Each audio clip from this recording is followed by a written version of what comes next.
Hello दोस्तों, मैं आज आप लोगों के सामने सेकेंड सेमेस्टर बीसीए की पुस्तक काव्य कुंज में मोची राम कविता जिस लेकर आई हूँ, जिसके कवि हैं धूमिल। तो चलिए दोस्तों, पहले सुदामा पांडे धूमिल का जीवन परिचय जान लेते हैं। तो धूमिल जी का जन्म वाराणसी के पास खेवली गांव में हुआ था। उनका असली नाम सुदामा पांडे है। धूमिल नाम से वो जीवन भर कविताएं लिखते रहे हैं और सन 1958 में आईआईटी वाराणसी से विद्युत डिप्लोमा लेकर वे विद्युत अनुदेशक बन गए थे। 38 वर्ष की अल्पायु में ही ब्रेन ट्यूमर से उनकी मृत्यु हो गई थी।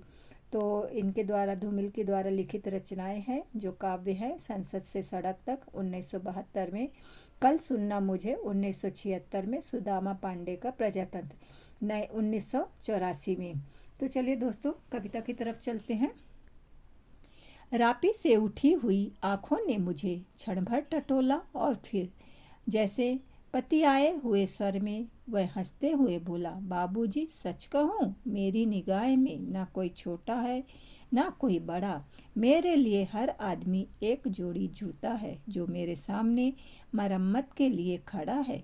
सो यहाँ पे कवि बताना चाहते हैं कि ये मोचीराम जो है पुराने जूतों की मरम्मत करने वाला एक दलित पिछड़ा हुआ व्यक्ति है, जो कवि धूमिल जी से कुछ कहना चाहता है। मोचीराम के हाथ में जूतों की मरम्मत करने वाला उपकरण है।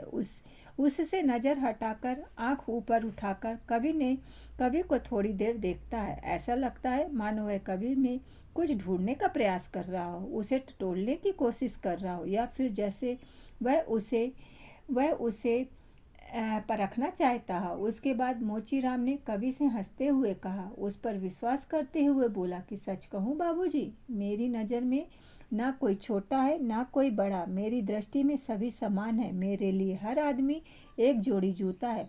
जो भी मेरे सामने खड़ा है वह अपने जूते की मरम्मत के लिए खड़ा है। मेरा काम उसके जूते की मरम्मत करना है। इससे ज़्यादा मेरे लिए कुछ भी नहीं है। मैं सबको एक समान समझता हूँ। आगे चलते हैं दोस्तों। और असल बात तो यह है कि वह चाहे जो है जैसा है जहाँ कहीं भी है, आजकल कोई आदमी जूते की नाप से बाहर नहीं। फिर भी मुझे ख्याल रहता है कि पेशेवर हाथों और फटे जूतों के बीच कहीं ना कहीं एक आदमी जिस पर टाँके पड़ते हैं, सो जूते से झाँकती हुई उंगली की चोट छाती पर हथौड़े की तरह सहता है। सो यहाँ पे कवि आगे बताते हैं कि मोचीराम अपने मन की बात बताते हुए कहता है कि असल बात यह है कि वह चाहे जो भी है जहाँ है वह वही है, उसमें कोई परिवर्तन नहीं हुआ। वह जिस हालत में रह रहा है उसी में वह जिंदा है, और जूते का जितना साइज है वह उतना ही रहेगा, वही उसकी सीमा है। मुझे मालूम है, यह बात हमेशा ध्यान में रखता हूँ कि मैं एक पेशेवर पुराने जूतों की मरम्मत करने वाला मोची हूँ। मुझे पता है कि एक पेशेवर हाथों और फटे हुए जूतों के बीच कोई आदमी जिसे जूते में लगने वाले टाँके की चोट पड़ती है, जो जूतों से निकलकर उंगली की जोर से लगती है, उंगलियों को यह चोट हथौड़े की मार की तरह लगती है, लेकिन मोची उसे सहता है, उसे सहना ही पड़ता है। आगे चलते हैं दोस्तों। यहाँ तरह तरह के जूते आते हैं और आदमी की अलग अलग नवेयत बतलाते हैं।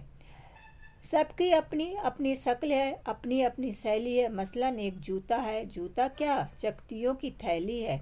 इससे एक आदमी पहनता है जिसे चेचक ने चुग लिया।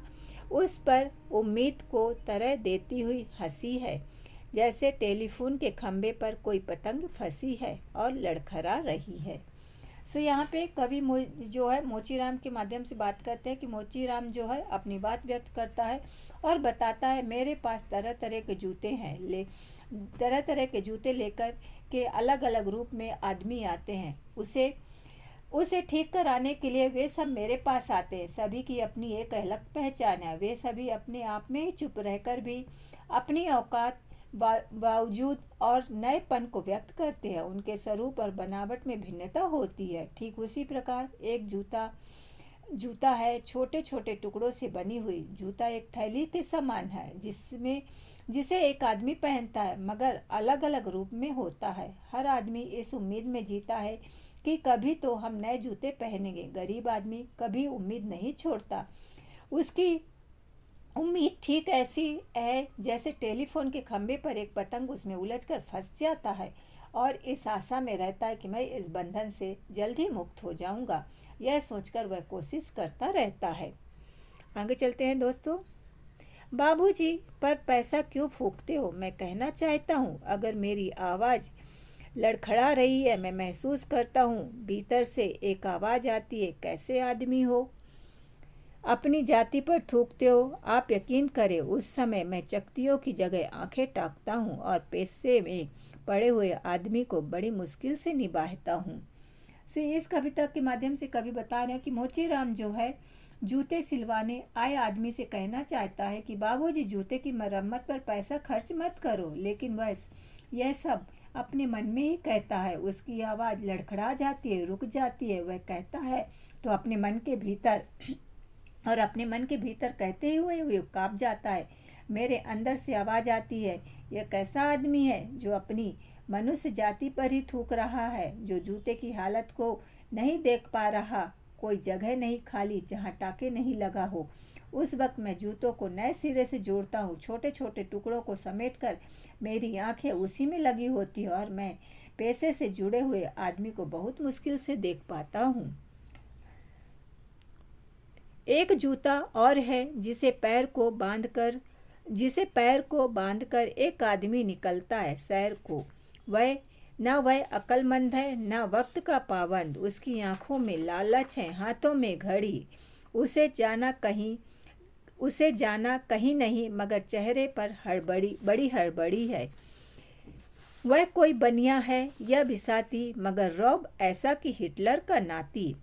इसे बद्धो, उसे काटो, हिया ठोको, वहाँ पीटो, घिस्सा दो, आयशा चमकाओ, जूते को ऐसा बनाओ। उफ, बड़ी गर्मी है। रुमाल से हवा करता है, मौसम के नाम पर बिसूरता है।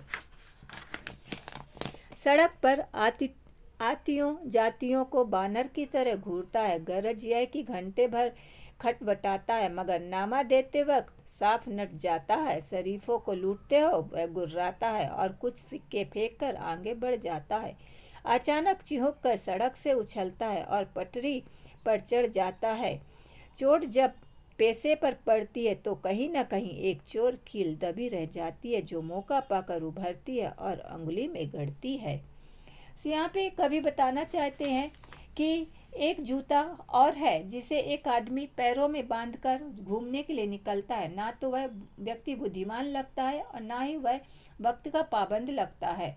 उसकी आंखों में लालच साफ नजर आता है। हाथों में तो वह घड़ी पहनकर निकलता है, लेकिन उसको जाना कहाँ है नहीं पता है। बस चेहरे में हड़बड़ी नजर आ रही है। ना तो वह बनिया है, ना ही बिसाती है, लेकिन तेवर उसके ऐसे हैं जैसे वो हिटलर का पोता हो। नखरे ऐसे हैं कि पूछो मत। इसे काटो, उसे काटो, इसे बांध दो, उसे ठोक दो, इसे घिस दो, इसको चमका दो, ऐसा बना दो तो वैसा बना दो। बस यही करते रहता है। और तो और रुमाल निकाल कर और बोलता, ओहो बहुत गर्मी लग रही है, कहकर रुमाल को हवा करता है।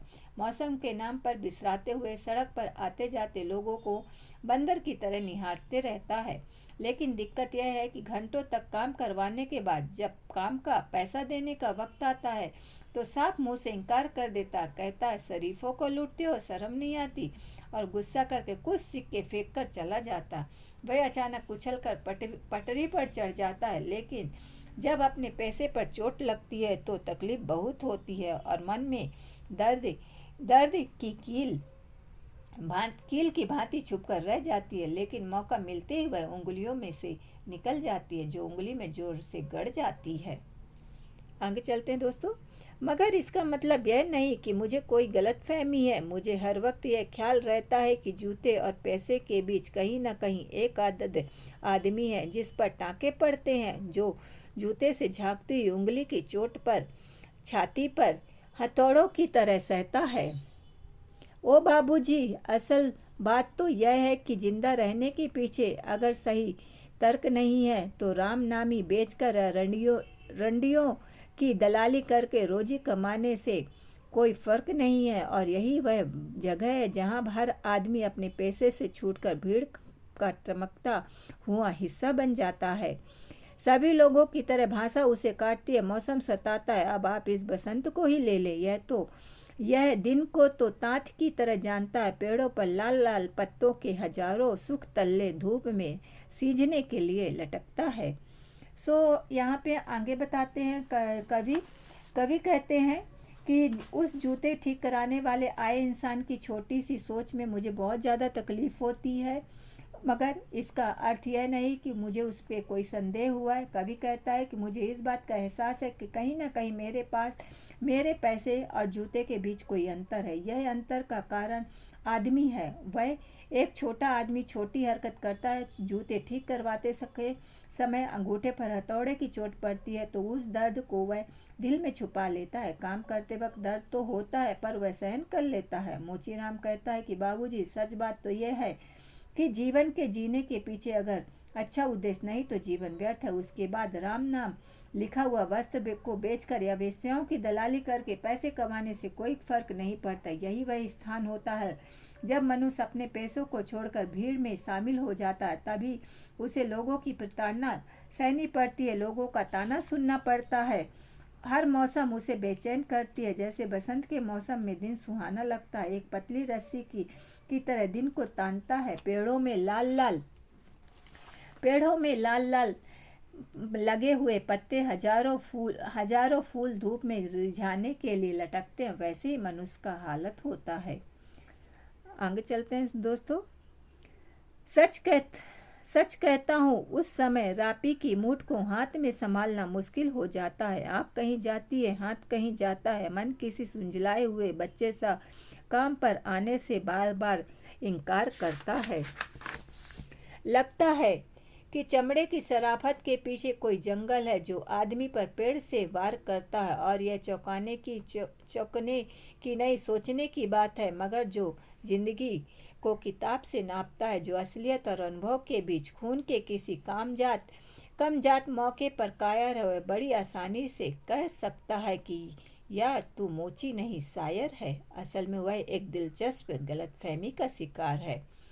दोस्तों, यहाँ पे कवि बताना चाहते हैं कि काम को शराफत के साथ करने के बाद यदि तीखी भाषा सुननी पड़े तो मन में दुख होता है। मन में बच्चे की तरह झुंझलाहट और चीख होने लगती है। मैं सच कहता हूँ, उस समय जूते की मरम्मत करने वाले औजार के हत्थे को संभालना मुश्किल हो जाता है। हाथ कहीं और जाता है तो आँख कहीं और। मन काम पर आने से बार बार मना करता है कि फालतू क्यों जा रहे हो। लगता है जैसे चमड़े की शराफत के पीछे कोई जंगल है जो आदमी पर पेड़ से वार करता हो। और यह आश्चर्य की बात नहीं, सोचने वाली बात है कि किसी भी तरह से जिंदगी को किताब के आधार पर नहीं मापा जा सकता।